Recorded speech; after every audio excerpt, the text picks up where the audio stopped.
Տիկին գլխավոր դատախազ, ձեզ ուզում եմ հարց ուղղել վերջին օրերին ամենալայն հանրային քննարկում առաջացած հարցի վերաբերյալ, խոսքը վեդիում տեղի ունեցած դեպքերի մասին է։ Ես ուզում եմ մի քանի հարց տալ։ Իհարկե պարզ է, որ դատախազությունն է իրականացնում վերահսկողություն եւ հետեւում, որպիսի բոլոր գործընթացները լինեն օրինականության շրջանակներում։ Ես ուզում եմ առաջինը հարցնել, դուք անձամբ երբվանից եք տեղյակ դեպքին, ինչ քայլեր եք կոնկրետ դուք ձեռնարկել, եթե ձեռնարկել եք, գիտեք արդյոք, որ գործընթացները տեղի են ունեցել օրենքի հարցաքննություն առերեսում կոպիտ խախտումներով եւ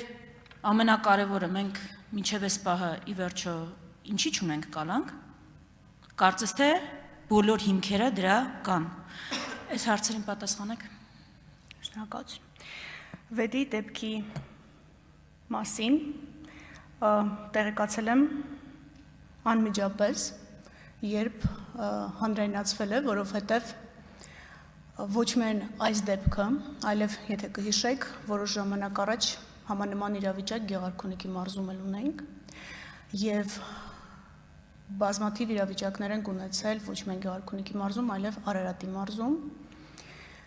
Ունենք իրավիճակներ, երբ երեխաները ներգրավված են եղել ոռնկագրական բնույթի տեսանյութերի պատրաստման մեջ Երևան քաղաքում եւ Շիրակի մարզում, եւ այս ամբողջ ցավալի քարտեզագրությունը միայն այս դեպքով չի, որ ինձ հայտնի է։ Երբ առաջին անգամ մի քանի տարի առաջ Գեղարքունիքի մարզում նման իրավիճակի ես հատուկ եմ բառերն ընտրում, հաշվի առնելով նաև զգայունությունը եւ մեզ ունկնդրող աշակերտների առկայությունը, մենք միջնորդագիր հասցեագրեցինք իրավասու մարմիններին առաջարկելով, որպեսզի դատախազությունը լինի այն հանձնաժողովներում, որոնք կանխարգելիչ գործառույթներ ունեն։ Թեև դատախազությունը ինքը կանխարգելման տեսանկյունից ուղիղ ֆունկցիա չունի, բայց մենք ցանկություն հայտնեցինք, որ մենք ներգրավված լինենք, որպեսզի նմանատիպ իրավիճակները կարողանանք կանխել, որովհետև ինչքան էլ մենք հետո քննենք, խիստ խափանման միջոցներ ընտրենք, միևնույնն է, այն տրավման, որը պատճառվել է, հնարավոր չի ամբողջությամբ բուժել կամ հետևանքները վերացնել։ Սրան գումարվում է նաև այն հանգամանքը, որ շատ հաճախ հենց խոցելի խմբերն են ներգրավվում, որը տվյալ իրավիճակում առկա է, եւ դատավարական խախտումների մասով, չգիտեմ դուք ինչքան եք տեղյակ, բայց այդ նույն հարցաքննությունների հետ կապված անչափահասների ներգրավման դեպքում մանկավարժի, հոգեբանի պահանջ կա եւ նաեւ հարցաքննության զգայունության անհրաժեշտություն կա, որի մասով էլի դատախազությունը շատ հետեւողական է։ Վարույթը գտնվում է գլխավոր դատախազության անմիջական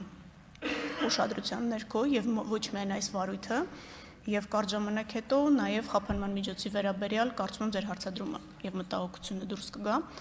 որովհետեւ այս մասով մենք խիստ խափանման միջոցների ենք գնում, բայց պետք է ընդգծեմ, որ շատ հաճախ այս արարքները կատարվում են ազատազրկման վայրերից։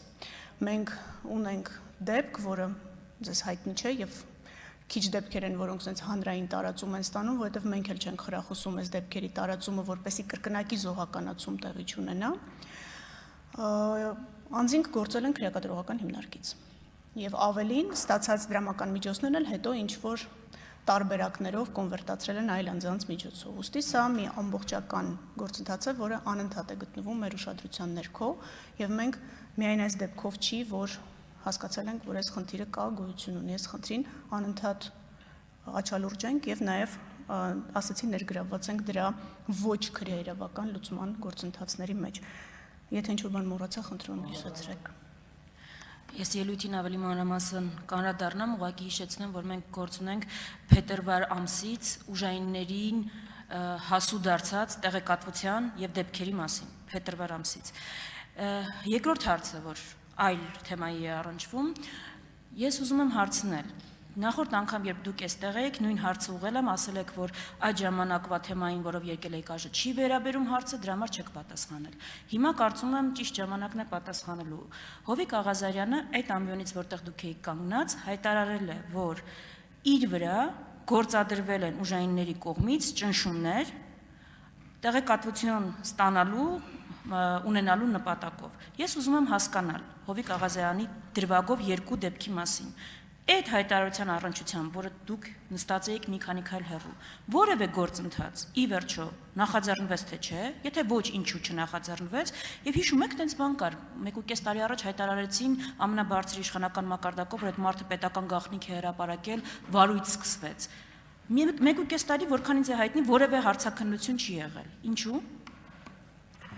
Տիկին Վարդանյան, նախորդ հարցի հետ կապված, երբ խոսքը գնում է անչափահասների ներգրավման վարույթներին,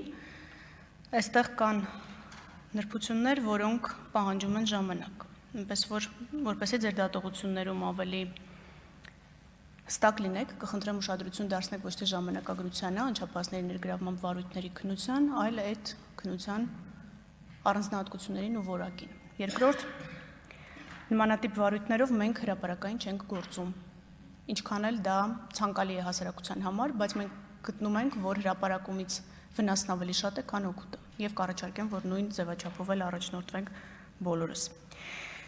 Ես մի տարվա ընթացքում, բայց ձեզնից ոչ մի գրավոր հարցում չեմ ստացել հաջորդ հարցի հետ կապված։ Ինձ թվում էր դուք հետևողական եք եւ ձեզ կհետաքրքրի վարույթի հետ կապված գործընթացները։ Ես չգիտեմ ձեզ որտեղից է հայտնի հարցաքննություն կատարվել է, չի կատարվել։ Որքանով ես գիտեմ հարցաքննություններ կատարվել են ու հավանաբար իմ տեղեկությունը ձեզնից մի քիչ ավելի շատ է, բայց ես ձեզ կառաջարկեմ, եթե ձեզ շատ հետաքրքիր է գրավոր հարցում հղեք, մենք ձեզ ամենայն մանրամասնությամբ կպատասխանենք։ Ոչ թե իմ ազգային ժողովից ազգային ժողով գալը հիշեք։